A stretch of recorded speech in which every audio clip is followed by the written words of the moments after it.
Dear Heavenly Father, we thank you for this time to come and sit and listen and discuss. We're all in this together, Lord, and we are so glad that you are in it with us. You know, and we all know, that today's world is changing so quickly, and we are running to try to keep up. We thank you so much for the parents that made time to come out. We pray that they will take the good word back with them to their friends. We thank you for the counseling resources that came to be with us this evening too. We pray that you'll be in this meeting with us and that you'll bless this time. In Jesus' name we pray. Amen. The way this is going to work is we're going to quickly go over some academic reminders. This is not the meat and the heart of the meeting. The heart of the meeting is on the social, personal side. We're going to introduce you to some of our resources so that when school counseling kind of reaches our limits of what we can cover from a social, personal point of view, counseling can begin. And we want some of these counselors to discuss with us some of the things that our teens are facing today, some of the things that our students are commonly facing, and what we can do about those at home. So I think it's going to be a great session. Just as a reminder, school counselors deal in 4 different domains, and the 2 we're talking about tonight, academic briefly, and then the social, personal, spiritual side. Career and colleges will be covered another year. Those are really more sophomore and junior and on up.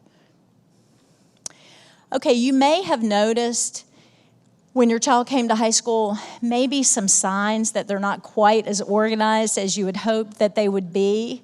And if you've noticed that, I just kind of want to remind you, the way you can tell that they're not quite as organized as they should be, if they're forgetting things like MEMBing, the vocabulary assignments, pretty regularly. If you hear, oops, I meant to turn that in, I couldn't find it at the right time, I didn't quite get it done.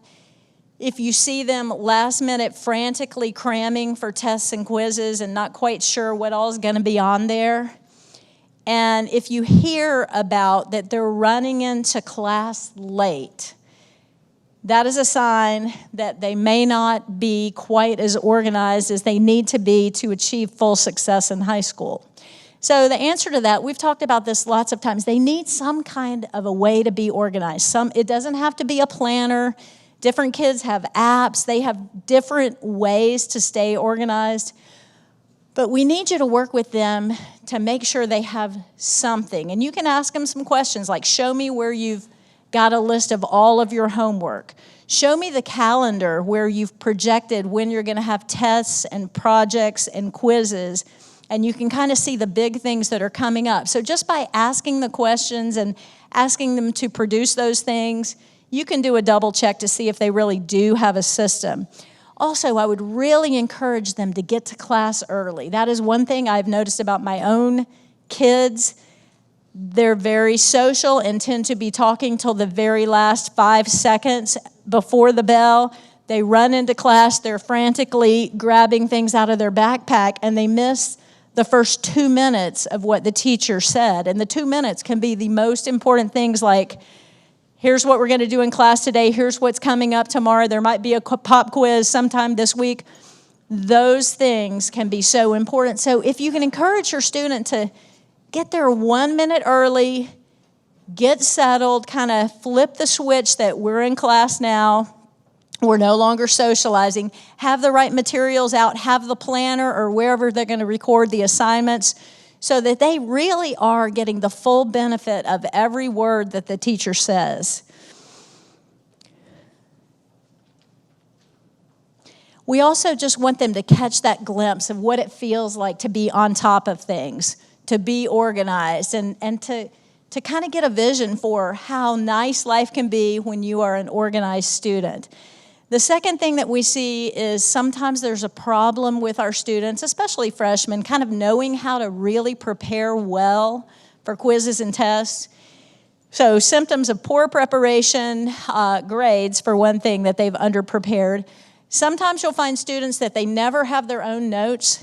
They're always relying on someone else's Quizlet.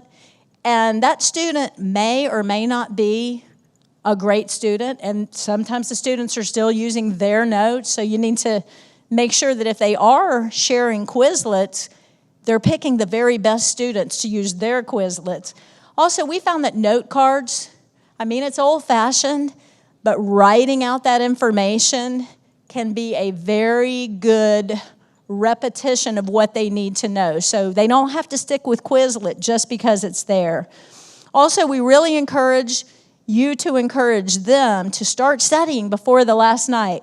You know, things like language, some of these students are having language for the first time and they don't understand that really there's no good way to learn 100 vocabulary words and some verb conjugations the night before. So they're going to have to start developing a way to review those things regularly so that they feel on top of it by the time the test and quiz comes around.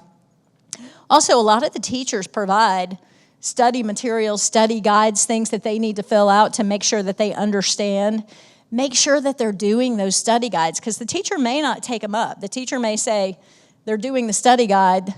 The key as to whether or not they did it is how they do on the test. So make sure that they are taking advantage of things that the teachers are providing. Same thing here. The goal, and I really would love it, we would love it if you would reinforce this with your students. The goal is mastery of the material. It's not just barely get it done, pass the quiz, ooh, whoo, another one, I passed the quiz, and then come test time or come midterm or exam time, they really never quite got it. And we've seen that a lot in languages and in math, where they didn't quite get it, and then they move on to something else and things pick up speed, and then they start to really lose their confidence because they never quite got it. So they're not building. All these things build. And when they really take the time to learn that vocabulary, then they use it the next time. It's like, oh, I already know this. It is a real confidence builder, and it can make a huge difference in how they do as the years roll on. Resourcefulness. This is something we want you to stress with your students. Have them use everything that's available to them. We have an academic lab, a writing lab, math lab. We have agenda check available if they need a little help with their organization for a little while till they get on board. We encourage you to encourage them to talk to their teachers, to talk to other students, especially the super strong students, to find out how they do things. How did they stay organized? How do they prepare for these things? A big buzzword now, mindset. Just keep reminding them. You don't know all of these things yet. Try to help them embrace that mindset that we're all learning things. It's not going to be perfect, but we want the power of yet. We're still works in progress in every way, but academically we are definitely works in progress. Help them self-advocate. Have them learn how to stay after and talk to the teacher, to go back to the teacher and ask questions about what I didn't do that well on this quiz. Why not? What didn't I do that I should have done to prepare? And when they get in the habit of talking to the teachers, they do so much better because they build that relationship. The teacher knows they care. The teacher will help them when they show that they're trying to help themselves. There are tutors available that they can find the names of tutors and get information about that through the academic center if that's the way they need to go. Grit, it's another big buzzword out there. There's a book written about it. Basically, that is helping your student achieve, to embrace a passion and perseverance for long goals. So they're freshmen now, and we don't want to scare them, but we want them to start catching that vision for what might you want to do? What do you like to do? And start backing that up. So catch a vision for what a career might be. Start backing that up into, hey, some majors. Well, what might that look like in terms of colleges? Well, what kind of grades would you need to get in that college? Well, how might you start getting those grades now as a freshman? And just cast that vision and then help them and encourage them to continue on with that. And remind them, constantly remind them that you believe in them. I think that's a missing element. You know how it used to be that we said that we needed to build up our kids' self-esteem, and then it's gone back and forth. But I think every kid needs to know that you believe in them, and you're empowering them. You're not going to do it for them, but you believe that they can do it. So just a few quick academic reminders.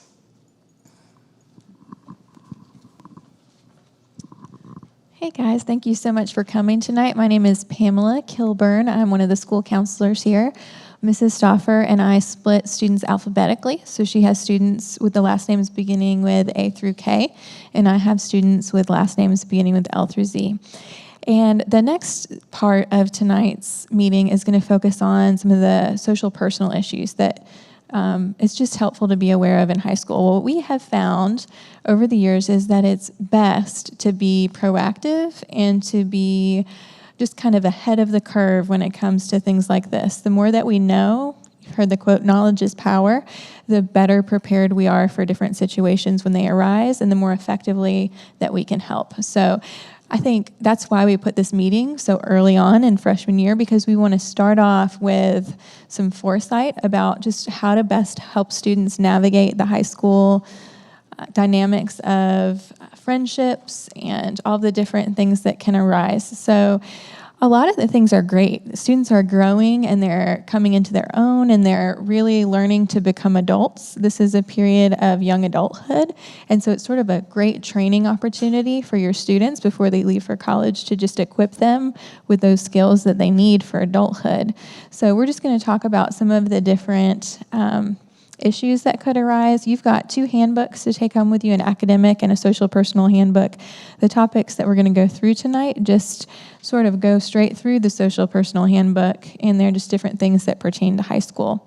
So as school counselors, Mrs. Stauffer showed you the domains, and we do academic, social personal, college, and career. With the social personal, which is just everything social that could come up in high school, anything counseling related, there's a term called scope of practice. So as school counselors, our scope of practice is fairly limited in the social personal area. When it comes to just everyday things that arise in high school, we definitely are well equipped to handle those things, but sometimes there are situations that it becomes apparent that need more focused attention. In that case, that's when we make a referral. So we would let you know as the parent. I think it would be best if your student had someone to help with this issue on a more regular basis, and we have a great list of referral sources. This is one of the things I'm so thankful for in my work, is that in Knoxville, we have so many really high-quality Christian counseling services available to us. There's Ebenezer, Restoration, Haven, and Jones Family Counseling we refer out to. And Mrs. Stauffer and I spend a lot of time meeting with these counselors ourselves and really getting to know the counselors so that when and if we need to make a referral, we can make the best referral possible, because we'll know the counselors well enough to be able to refer families to the counselor that hopefully will be the best fit for them. So we spend a lot of time on our end doing that so that we can help walk with you through this process. And our mission statement talks about working in partnership with families. That's something that we take very seriously. You'll see a lot of times our emails are signed in partnership, Cindy Stauffer and Pamela Kilburn, because we recognize that we are working with you through this process. We're trying to be a resource for you and just help. We know that high school can be hard, not just for students, but for parents too, because there's a lot to navigate. So we are a resource for you guys, and we're here to help, and we really treasure that opportunity to do that with you. So thank you so much for showing up tonight and for just being part of this process with us. So I'm going to go ahead and introduce some of those resources that I just mentioned, and we're going to have them come up, and we're going to have a little panel discussion where we go over, I've got some questions prepared pertaining to some of the topics. So the first counselor is Lauren Lay. She is from Jones Family Counseling. Charlie Mitchell is from Haven. And Grace Frazier is also from Haven. And Mrs. Stauffer and I are going to join them, and we're just going to have a little sort of a dialogue, and it's going to be sort of casual, just to kind of cover a broad range of topics. We're not going to focus deeply on any of these topics. We're just going to sort of superficially cover some of the bigger issues that pertain to high school. All right, so the first question I have is, Mrs. Stauffer mentioned the transition to high school and the whole organization thing, and I heard lots of laughs when she said that, as though maybe some of you have seen or experienced a lack of organization. It's part of the growing up process, totally normal. What are some other things, so personally, that might be difficult about adjusting to high school, different from middle school, sort of part of that growing up process we just talked about? I'll break the ice. Hi, y'all. Charlie Mitchell, Haven Psychiatry. Just a brief introduction. I work largely with adolescents, families, young men, and young professional couples, with a lot of work with the fraternity systems. So in my work with young men, a lot of what I'm running into is that as they enter into high school, the amount that they're exposed to, just from 9th to 12th, the range of interest is astronomical compared to 6th to 8th. And in their brains at 9th grade, they're just like kind of getting into formal thinking, which means they can start to sort of reflect on their own thinking process, but just barely. They're still pretty naive in it. By the time they're 12th grade, they're more mature and they're able to sort through and be smart consumers of all the things that they're being exposed to, all the media, all the, frankly, sex, drugs, violence, all of they're now rapidly exposed to. And so at 9th grade, they're consuming it all, and they don't quite have the tools to actively process it in an educated manner, in a sophisticated manner in their brains. So I slow them down and help them put it out and really go through it at a more nuanced way that doesn't often happen otherwise. Otherwise, it kind of becomes a little loop in their own mind, and Lord knows where it goes. So, yeah. Yeah, absolutely. I would agree with that. I'm Lauren from Jones Family Counseling Center. I am a therapist now there, but I've also been a young life leader. I was at Farragut High School, and so I walked back through high school with girls while I was in college as well. And I just noticed the bombardment of exposure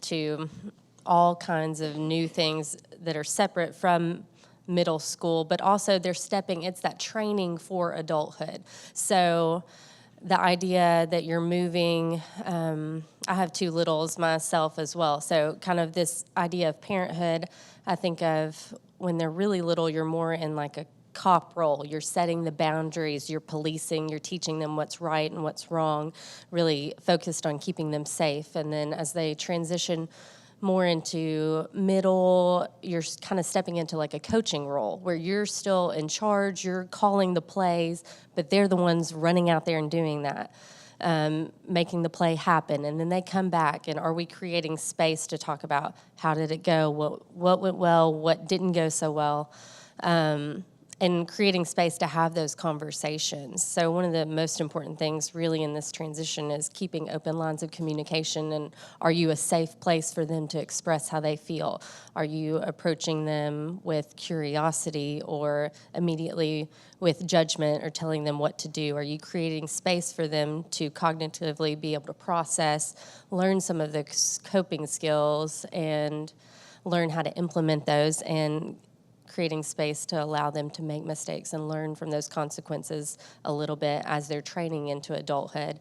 Because once they step into adulthood, as a parent, we're moving more into a consultant role where unsolicited advice isn't appreciated as much, and they're coming more to you when they want advice. So really the way that we're interacting with them now, especially in this transition, are we creating a safe place for them to be able to talk to you about those things that they're struggling with, especially as they're getting ready to be exposed to more and more, and trusting that foundation that's been laid thus far.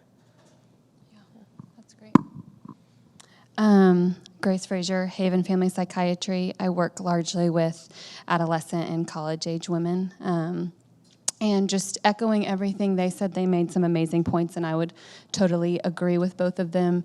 Something else that I constantly see the freshman year, just the amount of comparison, I think, is really unexpected. We're ready for comparison. We're ready to feel a little bit insecure as we move into this new transition of high school, but the amount of comparison is really, really shocking.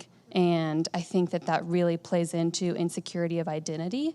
And then, too, just the paradigm of you're the oldest in middle school, and then you come in the youngest in high school, and you're more of a child, and then you're being compared to people who are 4 years older than you, and they are more actualized, and there's just a constant questioning of, who am I? Am I good enough? Do I measure up? And so just to echo what they said, to be a safe place and to keep open lines of communication and encourage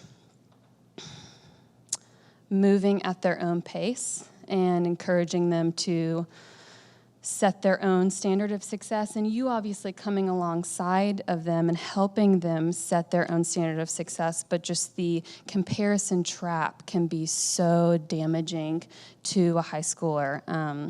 So that's probably the biggest thing that I've seen. So I love what you guys said about creating a safe space for students to come, and I think that really resonates with probably everyone on some level, that sometimes it can be so easy to just want to correct and want to be the parent and step in and tell what our thoughts are. But just remembering to step back and just focus on creating a safe space can be so helpful. Is there anything else that you guys can think of that would help parents to create that safe space or to foster a positive relationship with their student in high school? Like specific strategies, maybe. So what in my therapy room, what we use the most is a technique when we're dealing with a parent-child relationship, parent-teen relationship, is we use active listening. And so when we train this, all of my parents initially kind of freak out because they're saying, no, we need to fix this. We need to do X, Y, Z. We need to, hit the nail with the hammer. But it slows it down enough where what you're essentially doing is you're only reflecting back to your child what you hear them saying. You're not asking any questions. You're not giving your 2 cents. You're only reflecting back what you're hearing them say and what you're hearing them feel, and to make sure that you're experiencing their experience as they are. And we do this is an attachment-rooted procedure because it's how all of us feel heard, feel seen, feel safe. Now, we do have things that we need to address in that. So we do this for bracketed periods. We do this for, say, 10 minutes of just active listening, where you engage with your child in this way. That way you know what's going on in their mind. You know how they're processing through information. And that gives you a true, a real set of data from which to make decisions.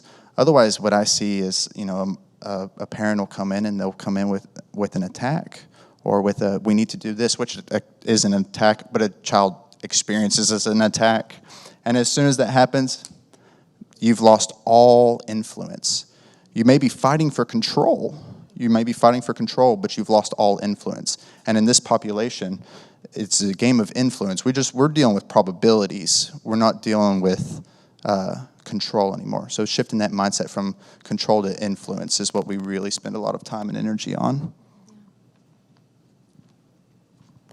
Okay. I love what, Charlie, you mentioned, just sort of the things that they're exposed to in high school are much broader than what they might be exposed to in middle school. Do you think there are any certain challenges that are unique to this generation that it would be helpful for parents to just be thinking about? I feel like I'm probably preaching to the choir because we all know what I'm about to say, but social media. Social media. I think one thing that I have been so surprised by the past few years is young women obviously we expect young women and young people to compare themselves to celebrities and things like that, but there's such a large comparison to people in their own social circle, and social media enables us to kind of glorify social interaction and social status and things like that. And so social media is probably the biggest thing. And again, I know I am preaching to the choir. I know we all feel this way, but social media is just such, I think it's important to set boundaries with it as young as possible, set parameters on usage of it.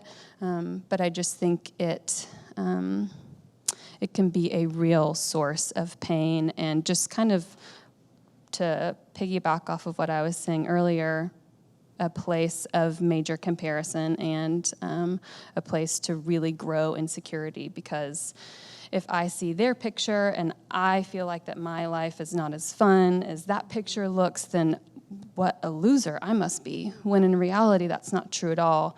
So also just coming alongside them, because even though we put parameters on social media and we try to help them navigate social media, there is still going to be really painful moments that happen. And so to come alongside them and to kind of help them process reality versus media and what is that distinction, and to keep open, I'm saying it again, keeping open lines of communication about it. So, yeah. Add to that. Yeah. Sorry. Oh, you're fine. I think we all know like you said, we all know social media. I always find it extremely helpful to give this example to show how, even as I've had some parents set limits on social media, and the level of anxiety and despair that the child feels because they can't be on there posting. Be ready for that. It's almost a drug. But this example, anytime I share examples, I maintain confidentiality, and so it's a confluence of different examples. But I had a client who it was his birthday, and he asked me, his therapist, to post happy birthday on his Facebook page because he was so distraught that he wasn't going to have as many happy birthday posts, and people would be able to count them on his Facebook page and know how many truly close friends he had. I mean, that was a heartbreaking example of how vicious social media is in the mind and how it's a trap in their minds. It's not, we can just stay off of social media and be okay, because not being on social media is a social statement too. So there's not a clear-cut answer that I know of besides to be with them through these struggles, as heartbreaking as they can be. Yeah, I was just going to echo that as well. I brought a few resources if y'all want to look at them. I love Boundaries by Cloud and Townsend. But especially around social media, it's hard to keep up with what's the newest, latest app, what can they access on there. But there's also that higher level of thinking that's developing and still forming, and so knowing when and how to set boundaries around that and having those discussions, which means creating space to have those discussions, and if they feel safe to be vulnerable with you, to come to you, or if they fear a reaction, but being able to have those conversations about that, and then also helping them to zoom back out to the macro level of what's going on. I know especially in high school, there is a lot of comparison going on, but also it's all consuming.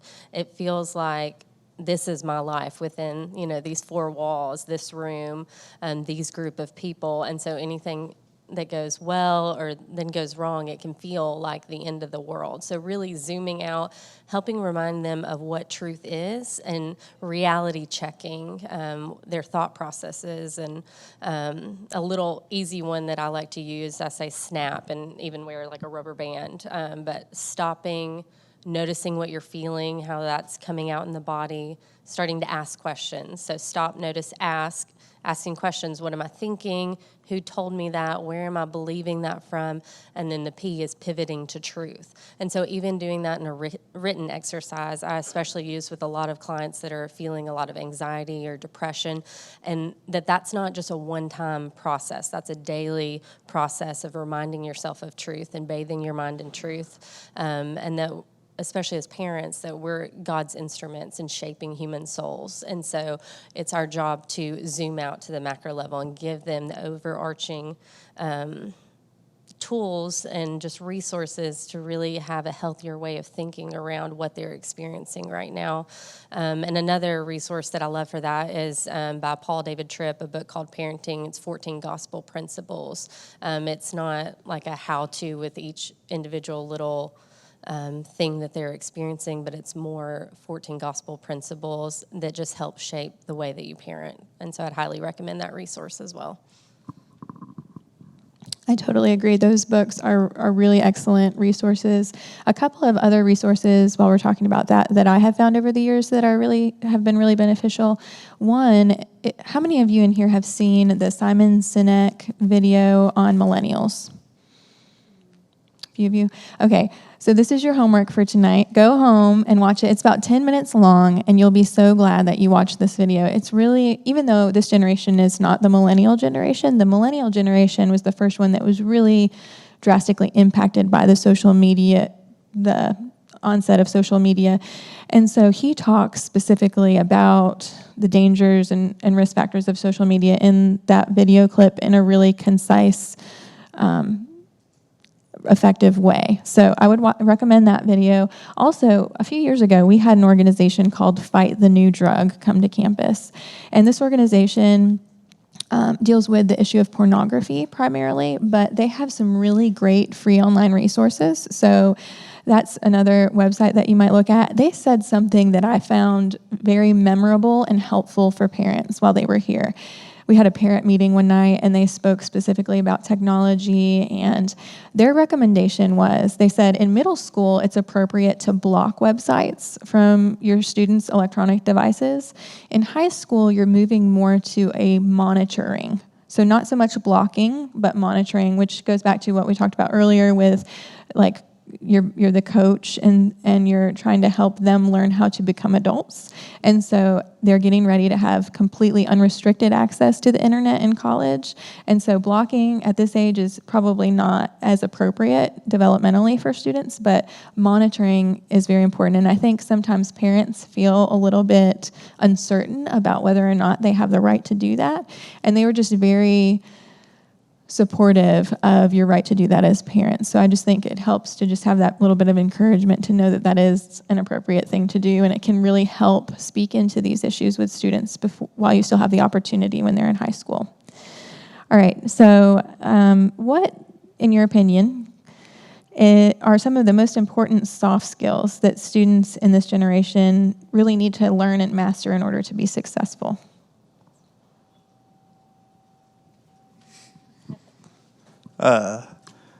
This is an ironic one as I have notes. I honestly think the one that I see students struggle with the most is what I call impromptu conversational interactions. So I think a lot of it has to do with the era of text messages and social media, where you can structure your response. You can obsess on it really, and make sure you analyze every angle of how it's going to be socially interpreted. And then when those same students get so used to it, you put them in a situation where, you know, they're meeting somebody for the first time. There's not a strict set of guidelines. The anxiety flares to an extremely high level. So getting called on in class, we see a lot of freezing, and then we see obsessive anxiety about that happening again, when in reality, you know, you could just give a pretty terse answer or anything, but in their mind, everything is being so scrutinized, and when we're living in a world where everything could be videotaped, that there's such pressure on every single response. And we see it coming out in mental health disorders of all panic attacks, very, very high anxiety, and a lot of isolation because the risk of being out there is just too high. So putting in positions to practice this, really it's exposure. It's saying, okay, I can say something stupid up here on this panel, and I may lose some credibility in your eyes, but I'm going to still be okay. I'm still going to live through it. That's what I would consider the most that I'm seeing the most problems with. And kind of off of that as well, I think that really emphasizes the importance of speaking identity into our children, into our kids, that is separate from the works of their hands or what they produce or what they accomplish, but that it's very important to know your child and know their strengths and their skills and speak identity into them and their worth and their value, and to be reminded of that, and that we are different and that that's okay, and that we have different giftings, and to help encourage them into the path and the job and the career that they're designed for and the good works that are prepared for them. And one tool that I like to use for that is the Enneagram, but there's a free assessment on yourenneagramcoach.com. Her name's Beth McCord. She's out of Nashville. She does a lot of trainings at different churches in the Nashville area. But the Enneagram is kind of almost like a personality assessment that has spiritual basis as well, but there's 9 different types. And so one thing that I like to do with my clients is increase their awareness of themselves and their ability to speak about themselves and articulate their thoughts and their feelings and their strengths, and build confidence in that way, so that does overflow in their conversations. And I think that helps in a family system as well. If we can know our own types, or the more that we know about ourselves, the more that we can call out strengths in one another and see the value in seeing things in a different way, and help encourage each other to grow in that. One thing on the soft skills, that's something that we talk to the seniors about, but it's really a great thing to talk to your kids about right now, because businesses now are saying that they are hiring beyond just the technical skills required. They want people who can lead teams or be teammates, be good teammates. They want people who can speak and write well, listen well. All of those things are so important, and we are having a tougher time giving our kids practice on those things when they are glued to their devices. What are some of the stressors that are unique to our kids being here at a private Christian school?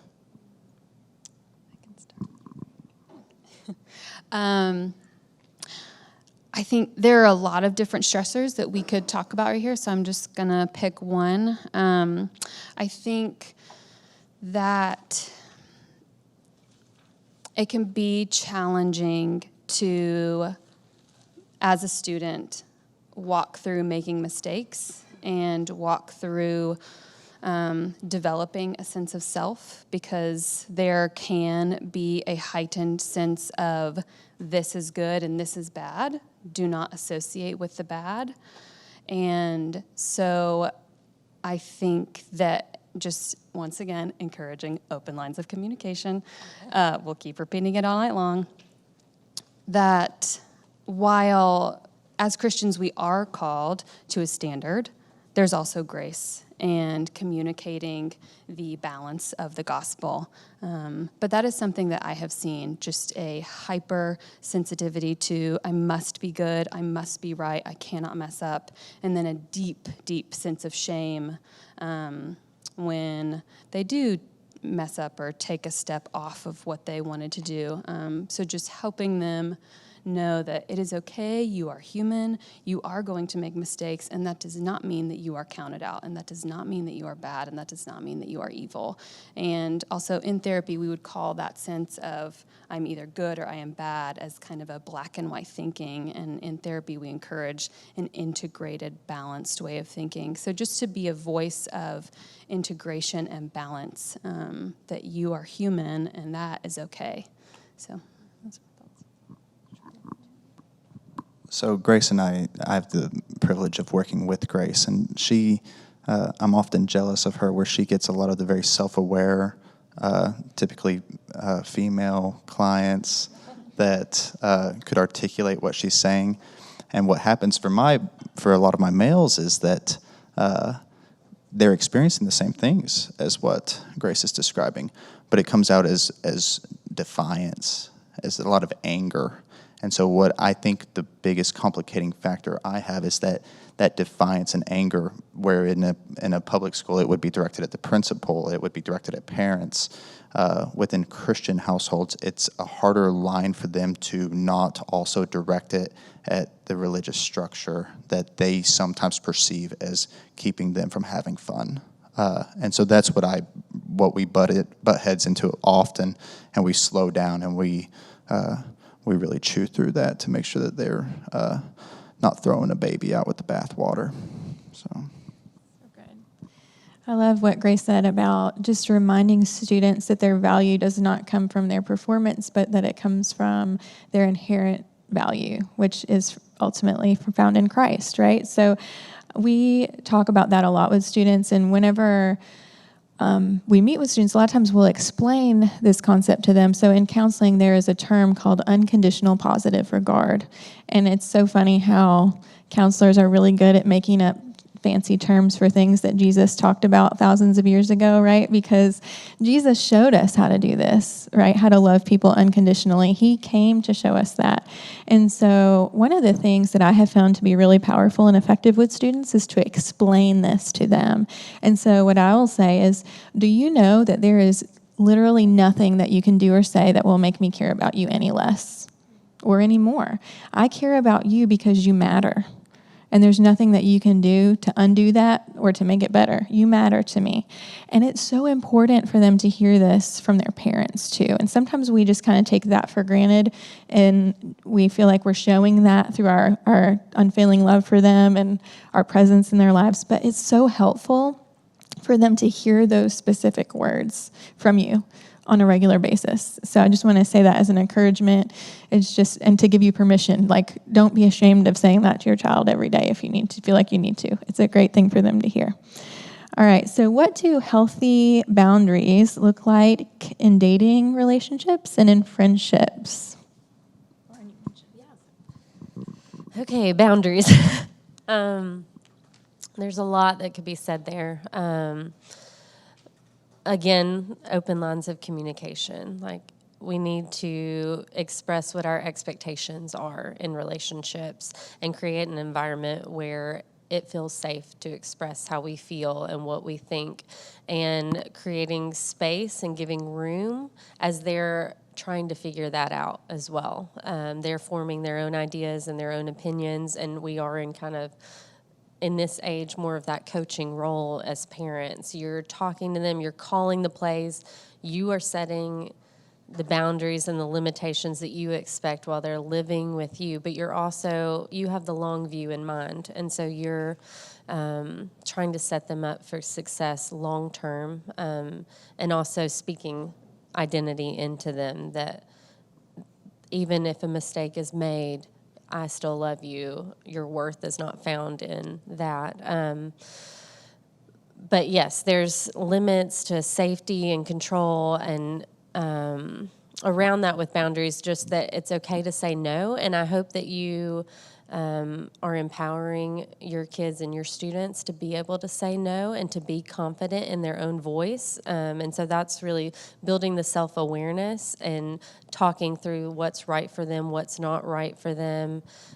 We have differences in opinions in different households of like what that actually looks like when you drill down to the actual behaviors. But being able to talk about that and teaching your students that it's okay to say no. But one of the tools that I do use is the Enneagram, so you can learn kind of what your strengths and what areas might be harder for you in relationships. Around the Enneagram, it's a lot of dysfunctional patterns of relating, so your tendencies in relationships and what that looks like in unhealth and when you are in a healthy state. So you are still calling the shots. It's your job keeping them safe, and you are setting the boundaries and the limitations, but you're doing that together because you are training them to move into adulthood. So that's more of like the macro level, and how you flesh that out on the individual level depends on your child and their strengths and their abilities and their confidence in their own voice, but really trying to build that up in them. I haven't had a client that has come in with good boundaries. And and I don't know that I doubt there's very many ninth graders with good boundaries, and I bet a lot of us don't have good boundaries.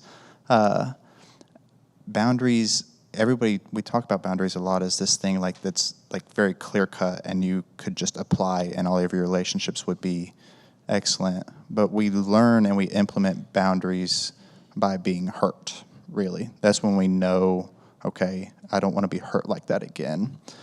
And when we're talking relationships, like part of what makes relationships beautiful is that we matter to each other enough that we can hurt each other. That, a slight little comment about leaving socks on the floor from my wife, can get me going in a way that nobody else can. So I don't treat boundaries as something that's like clear cut. Like here's where we have some clear warning signs, like being able to say no if there's threats of love withdrawal, some things like that. But in general, it's just again a very active conversation of if your identity and your worth and all of those factors are being cherished or not. And if you're in a state where you're repeatedly being wounded, it's time to do something. All right, so October is Bullying Prevention Awareness Month, and actually next month we're going to be doing a lesson with students about the topic of bullying, and Mrs. Stauffer just recorded a video about that today. But there are a lot of misconceptions about bullying. It's a term that's maybe thrown around a little bit loosely sometimes, so I think it's really important to understand what bullying is and how to handle it. So what does bullying in high school look like? A lot of times we think of, like in the movies, a kid getting shoved in a locker, or maybe a swirly is going on. I don't know. What does it look like in real life, bullying? There is just a wide scope of what bullying can look like. Obviously, it can look very traditional, like what Pamela was just saying, but then also I think cyberbullying is a real thing that is happening very regularly. Being gossiped about on social media, being the center of a social media post, being blocked on social media, being left out on social media. And so I think that's the biggest thing that I always am quick to talk about with parents and students, that cyberbullying is real and it happens very consistently. And then on top of what Pamela was saying, in real life too, just intense gossiping, being left out, rumors, things like that are also all considered bullying. So, yeah, and just to add to that as well, I think that's another thing where boundaries really come into play there, and just giving students the language to be able to stand up for themselves, to choose when to engage and not engage in conversations with others, learning like with boundaries. I think Elizabeth Gilbert puts it in this way, that your boundaries are more like a sacred circle around maybe what you hold sacred. So maybe for me, or like an example would be parenting. If someone doesn't treat it with the same level of sacredness, if they're critiquing and judging your parenting and giving unsolicited advice that you don't want to hear, and they're very critical and judgmental and not treating it with the same level of sacredness that you do, then they're not invited into that circle. So setting the boundary of saying, I'm not willing to discuss that with you right now, or I'm not going there. And so encouraging students and giving them language around that too.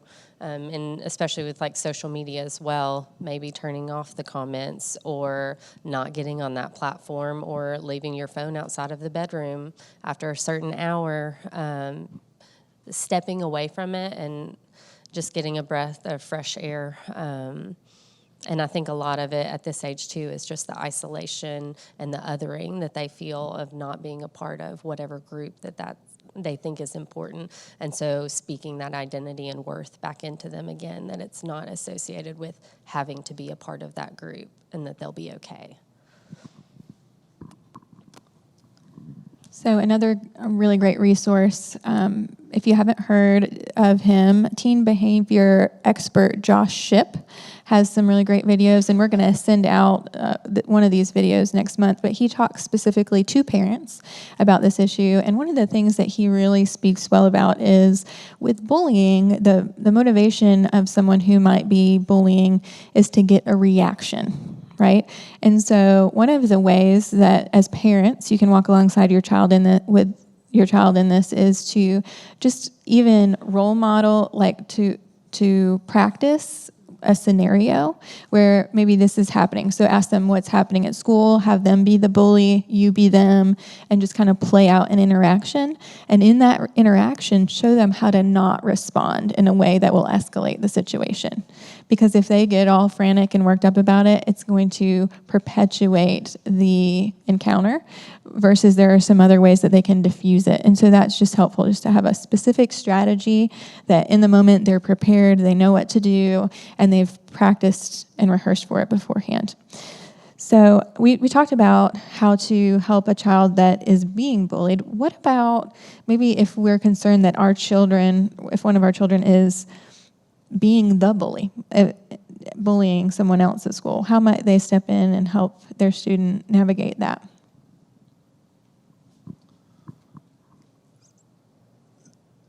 First, I think it's important to acknowledge that about 30% of us have been a bully. So it's not helpful to otherize the bully.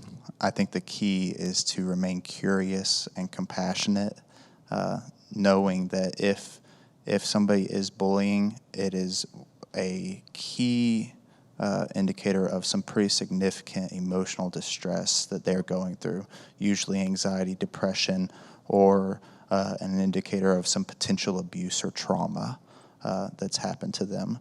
So while there are consequences, remaining compassionate if it is your child that is bullying, remaining highly compassionate and highly curious, and taking it as a pretty immediate sign that we need to look into what's going on.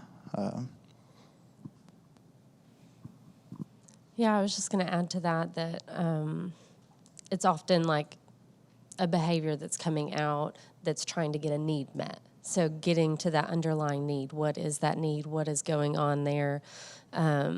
Something that I like to do, it's hard as parents. We have to flesh out and model the behavior that we expect as well. And so that takes a lot of time and intentionality and effort with our kids. But just disrupting the conflict from escalating as well. So even noticing that behavior within the home and giving chances for redos instead of having an immediate emotional reaction. I kind of call it the oops, ouch, rewind, but speaking, saying, oh, that kind of hurts. Do you want to try that again? Or giving them an opportunity to redo what they said instead of immediately jumping down their throats or having a strong emotional reaction, which just escalates conflict, giving an opportunity to try that behavior again or try better behavior, and over time, hopefully lessening that reaction that way too, and setting clear guidelines about expectations there. Thank you. Moving on to a different topic. How could a parent distinguish between normal teenage emotions and clinical depression?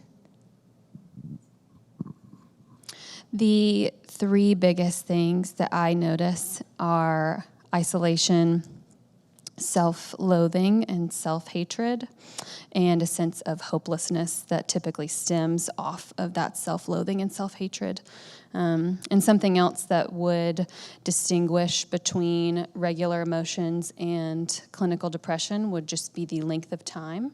If these three symptoms persist for a long period of time and there seems to be no change, and in fact there's worsening, I think that those are markers of clinical depression, and when questions need to start being asked and maybe seeking help and things like that. So, Yeah, I would just add to that is impairment. The moment that you're really starting to experience impairment, be it in school, grades dropping, or losing friends, that's a pretty good indicator that it's breaching beyond the range of normal development. So, what might a parent do if they're concerned that their child might be struggling with depression?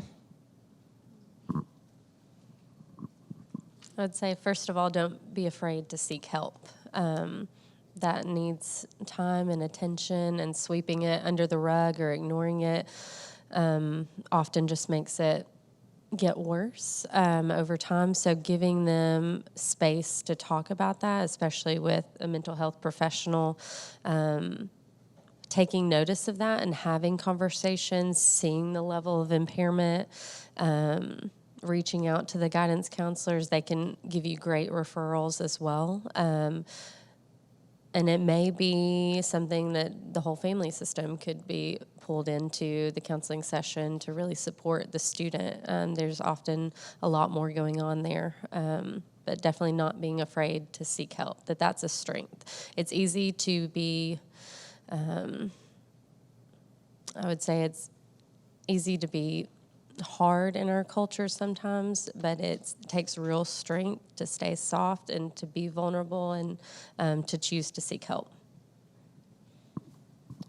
I would quickly add to, like, depression, speaking to the importance of early prevention, because depression is one of those that it spirals down. As you feel more and more depressed, you have less and less in your life. You close yourself off further and further.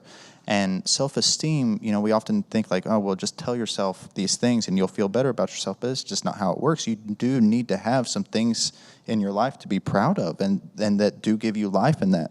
And so once you've spiraled down to the very bottom, it's laborious to build that self-esteem back up, because they'll tell me, Charlie, I don't have anything. And at a level, they're right to a degree. They've lost a lot. And so catching it when it's here, when it's like, well, what about X, Y, Z? It's much easier to get back up to par, and the length in counseling can be much, much less.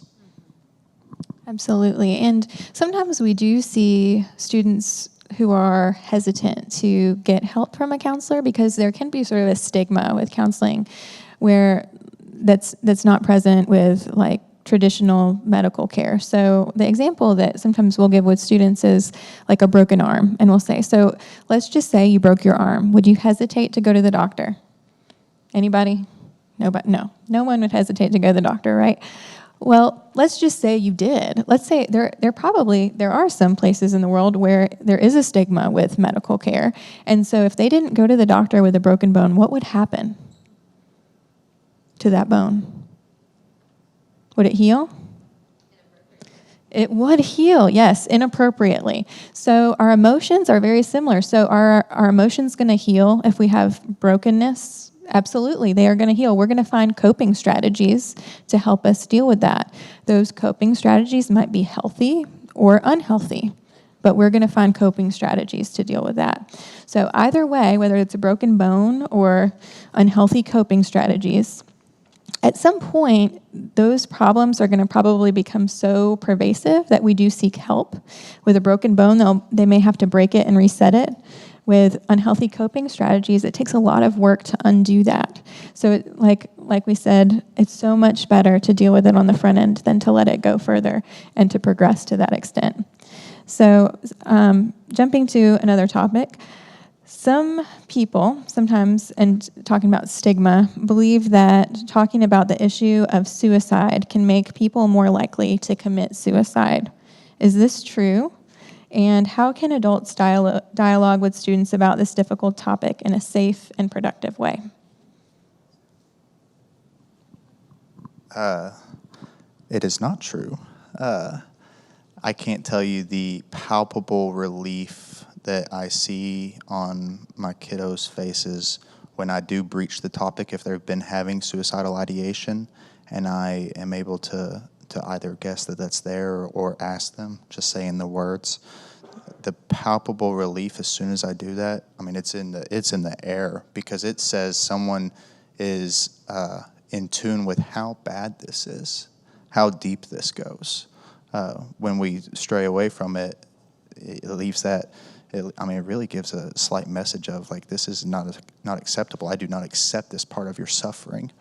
Now, I will say it gets complicated, and we're seeing it in pop culture where the more and more we're talking about it, this is not exactly contagion effect, but it does become more, as awareness grows, it becomes more of a topic. So we'll see increased rates of like students making suicidal statements, right? And so that may happen, but it doesn't increase the rate of suicide.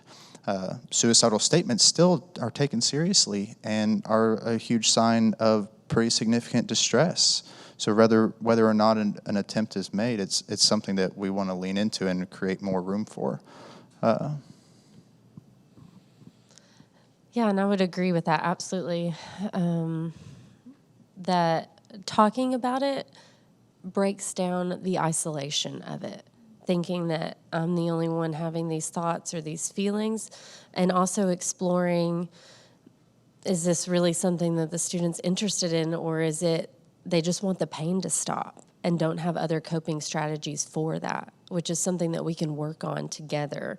It's always taken seriously, but I think that the research really is showing that breaks down the isolation of it and normalizes some of their thoughts and some of their feelings. And then if you can normalize that, you can also break down where their patterns of thinking are maladaptive and they're not serving them well, and where they got off into thinking some of those thoughts, and if they're in kind of if they've been triggered into like a traumatic response, the fight, flight, or freeze kind of brain, and calming that down and getting them into a better headspace to think and talk through that and giving them space to do that. Just a real quick add. I think also, saying it again, open lines of communication to get on the front of this. I think that it is becoming more and more prevalent for students to see suicide in media before having talked about it at home. And so talking about the reality of it at home in a safe place with you all, I think is a great preventative thing as well.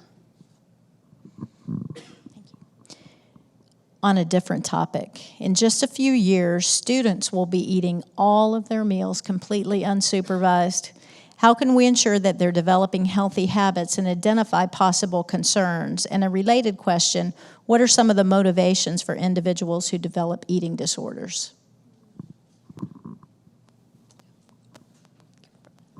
I'll take it first. You'll get the female component. So in males, we're seeing, body image in males is skyrocketing. Like, it is on almost all of my young adult men. That's endorsed as a symptom. I tell people all the time, go to the T-Rex, that's the gym at UT, at 5 o'clock. You'll see more eating disorders than you'll see anywhere else. Body dysmorphic disorder, people lifting weights, taking creatine, some steroid use. So in males, what we see a lot of is either bigorexia or binge eating disorder. So I've kind of lost track of where the question was, but motivations that I see in the binge eating community is it's a very soothing thing. It starts off extremely soothing, and then it quickly takes on a life of its own, where there is a real sense of powerlessness. There is a real sense of I've found myself in this pattern where I feel distress, I binge, I often purge. And following the binging and the purging, I feel such shame that the only way to escape that sense of shame is to engage in my preparation, in my rituals for preparing for another binge, another purge, which keeps you in this just cycle that you can't escape, and you're not really sure why you're doing it at this point. You just know that it helps you keep going. And so once we get into some of the disordered eating, we need to seek help pretty quick. And in males, it's just underrepresented or underreported.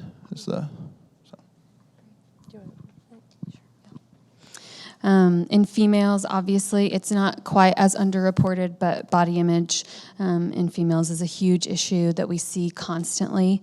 And as we are talking about how to prepare students for eating on their own in a few years when they're in college, I think my biggest encouragement would be to watch for emotional eating. If you notice that your child is really upset, and then following being very upset, they're very restrictive about their food, or they binge a little bit on their food, those are markers for kind of using food as coping, which then brings me to the motivations question. Ultimately, the motivation is pretty subconscious, not super conscious, and is control. And that looks different for every student, whether they are restricting food or whether they are binging on food. This desire for things to be okay and for things to feel comfortable. And, feeling hungry can make certain students feel very okay. I've only consumed this number of calories and that makes me feel comfortable. Or feeling full and eating this kind of food, junk food, carbs, whatever, that makes me feel comfortable. But it's a mechanism to cope with whatever is going on in their lives emotionally and relationally, just to make them feel okay and comfortable. Obviously, this can manifest in so many different ways, but just to kind of give a short blip, control and coping for pain in other areas. Yeah, exactly. You often see big issues of control coming out there, especially with emotional eating. And I think it's really important too, like Grace was talking about earlier, the black and white thinking. That diets can almost be like politics these days with just really strong opinions and demonizing certain foods. I would discourage that, and I would encourage students to have a variety of colors on their plate. Variety of colors, whole foods, and encouraging that, and just discouraging the demonizing of any particular food in general, unless you have like an allergy, of course. But promoting healthy eating that way, and that we're modeling that as well. I'm going to say one last real quick thing. Dietitians, that is an underused resource, and I think that is something not to be ashamed of, and just can have some kind of implicit shame that we need a dietitian. And so I would really encourage, if you have any concerns, that it's okay to go see a dietitian once a week, once a month. Knoxville has some really amazing dietitians, so I would also encourage that to be an open part of conversation. Also, one other thing real quick to add to that. If you are, each year we have an opportunity to take physicals on campus, and a lot of our students are student athletes. So some of them will do like the walk-in clinic rather than going to their regular annual checkup with their primary care physician. If you do that, just a word of advice, continue, even if you do a walk-in clinic for the physical, take your child to their physician at least once a year just to get checked up, because a lot of times they're looking through a different lens and they know your child well, and they can help catch some of these issues a little bit earlier on rather than letting them go on for a prolonged amount of time. Speaking going on for a prolonged amount of time, we have gone a few minutes over, but we have 3 more topics, and we just have selected the very most important issues, so I'd hate to leave any of those out. So we're going to try to hit these last 3 things as quick as we can. The first one is vaping. So what is vaping? Why has it seen such an increase in prevalence? What are some of the dangers and side effects, and how can adults help with this issue? I'll hit this one real fast. I'm a substance use guy. Vaping, y'all know what vaping is, yeah. But vaping, I just read today, the thing that I think parents don't always realize is that vaping is probably one of the number 1 ways for marijuana to be utilized these days. So just because your kid has a vape, which is more and more common, that's also a pretty big indicator that they're using some THC too. And that's most of the health-related concerns are actually when the THC is being ingested through there. So that's always a cue for me for like a drug test, stuff like that. And how can we help if there's a concern about that? What can we do? I would say get them into counseling. If we're reaching for nicotine at this age, and even if it's they say it's not nicotine, there's no way you can tell now with the vapes. So I treat it pretty much as a gateway. I know that sounds cliche, but it's a gateway. Sure. Okay, when a student experiences a death within their family or their friend group, how can we respond? I would say don't underestimate the power of presence, that they really just need someone with them. I know that those feelings can often be uncomfortable and you don't have the words and you don't know what to say, and that's okay. They don't need words to fix them. They need to feel that their feelings. Grief has to be felt, and they just need someone with them. So the power of presence in that, and to not avoid or not go around them because you don't have the words or you don't know how to make it better or don't know what to say, but really to show up and just be present and be curious and ask what you can do and what they need. Okay. Grief isn't linear. I think that's a huge thing I see with my clients who are experiencing grief. They feel good and they feel comfortable and stable for a few weeks, and then they have weeks of deep sorrow and crying spells. And just to normalize, grief is not linear, and it is okay for it to kind of move in a non-linear process. Okay, the final topic. Do you think that students are more stressed today than they were in the past? Why or why not? And how can we help them manage their stress more effectively? There are definitely statistics that suggest that students are more anxious than they have been in the past. And so my first response is, I'm biased, but would be to pursue counseling, and just in counseling, helping them develop healthy coping for the stress and the anxiety that they are experiencing. Obviously, stress looks different in every student, so counseling also would help to tailor what that student is feeling stressed about, but learning healthy coping. Yeah, and I would say there's a lot of research that's showing that chronic stress is showing up more and more, and that's not just for your students, but also for parents. Just the constant connectivity with apps and social media and emails and phone calls and texts, that we're just not able to handle that amount of connectivity constantly bombarding. So setting limits, setting boundaries around that, what does that look like? Getting away from a screen for a little bit of time and resetting, and having conversations about that in the home too. As Grace and I were talking about this panel before we did it, the anxiety that we all have, like all of these questions are like, man, are we being bombarded with stuff? And it's going to change in 2 years, and we can't be prepared for it. And I think both of us kind of had this takeaway of like, just be authentic with your children, be authentic with each other, and be authentic with our own stress and how hard this is and how it's getting harder and harder. And I think that sort of self-reflective stance is what it's going to take. So Lauren mentioned chronic stress, and so it's important to distinguish that there is a difference between chronic stress and a one-time stressor. So if something is happening repeatedly over time that's a continual stress, like social media can be, that can be much more damaging to a student than like a one-time, oh my goodness, I have a chemistry test that's really hard and I'm not sure I'm prepared for it. It's a one-time thing. So just being able to distinguish between those two things. And there's a Dr. Amy Myers who talks a lot about stress, and she says, there's no way to avoid stress completely in our society. Stress is an inevitable part of life, but what she says is it's important to balance it out with rest and relaxation. So sometimes, especially with our kids, we can all see how they're on all the time. Some of them, they go to school, then they go to sports practice, then they have a game, then they go out with their friends, and then and there's just, it never stops. And so just helping them to step aside and take a break and pause is an important thing. Yes? I was going to add, and then they're doing homework. Right, yes. Why I came tonight, and maybe it's appropriate to address it with the two of you afterward. Mm-hmm. Just the volume, as you asked us to watch a video about millennials that lasted 10 minutes. Yeah.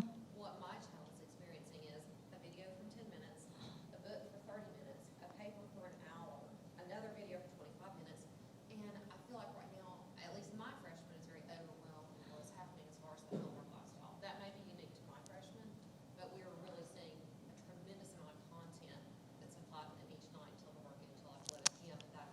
That is a great point. So homework can definitely be a chronic stressor. Each situation is unique, and we can help certainly with that. Mrs. Stauffer and I love to help with this kind of stuff. So afterwards, I'd love to talk to you about that, and just we can think through some ideas that can help with that. I do a lesson in wellness sometimes with students to talk about chronic stress and just stress management in general. And so I take a tissue, and I have 2 students hold either side of the tissue, and I have a jar of rocks. And each time I ask them to list things that stress them out, we put a rock on the tissue. And what do you think happens after a few rocks? The tissue breaks, right? So it's a great visual demonstration of the cumulative effect of stress. So it's not any one thing that is stressing your child out and making them freak out at you. It is the cumulative effect of stress. And so when we do that, we talk about, okay, so there's 2 solutions to this. One is, let's talk about taking off some rocks, okay, taking off some stressors.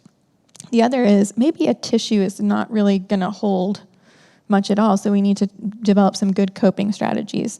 Those 2 strategies together can be really powerful and a really good way to equip your student for how to manage stress. And then we talked about balancing stress with relaxation and just pointing out opportunities for them to take time, not to go to social media, which is another stressor, but to take time to do things that can actually de-stress them. So, okay, sorry for running over a little bit for you guys tonight, but as you can see, all of our visiting counselors are very passionate about the things that they talk about. They have great information. They're an invaluable resource to us, and we just wanted to kind of demonstrate that to you all tonight, how valuable our counseling referral resources are in the area. And if you, I know since we've run over, many of you may have to go, and that's totally fine, but if you would like to stay and you have questions, we'd be glad to stay for a few more minutes to talk to you about the particular questions that you're concerned about. Thank you so much for coming, and we appreciate you all. Have a great night.